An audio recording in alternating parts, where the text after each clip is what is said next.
Hello, konnichiwa minasan. Welcome to Trilingual Japanese Sensei. In this video, you'll practice identifying the hiragana characters.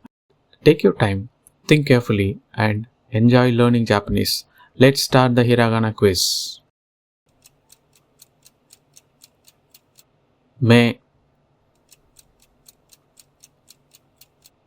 to ku shi se ta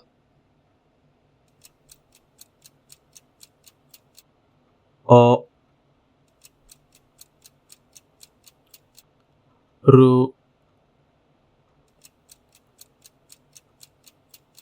mo sa ho mi ma I ra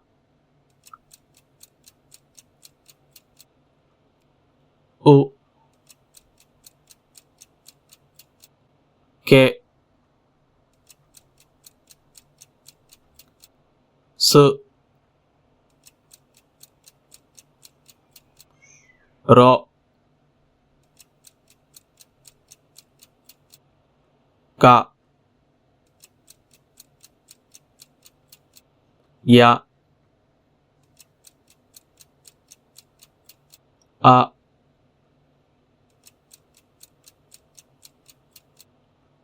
he yu ko yo ki wa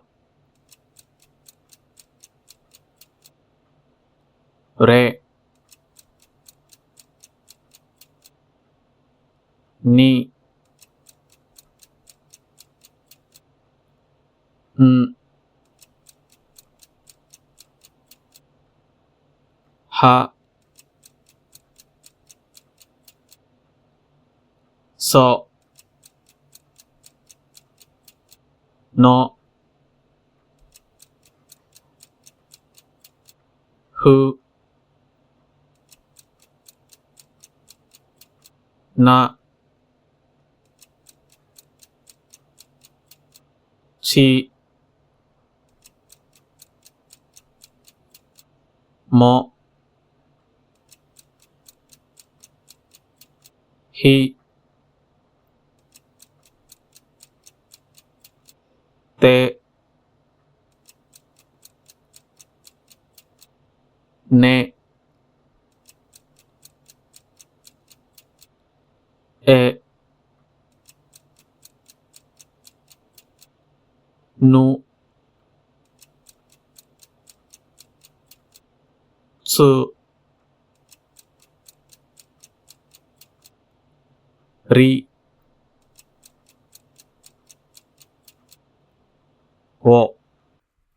I believe this video is informative and helpful for the beginners. Please subscribe to Trilingual Japanese Sensei channel and enable the bell icon to get the regular updates. Please reach out in the comment section if you have any doubts. Happy learning. Mite kurete arigatou.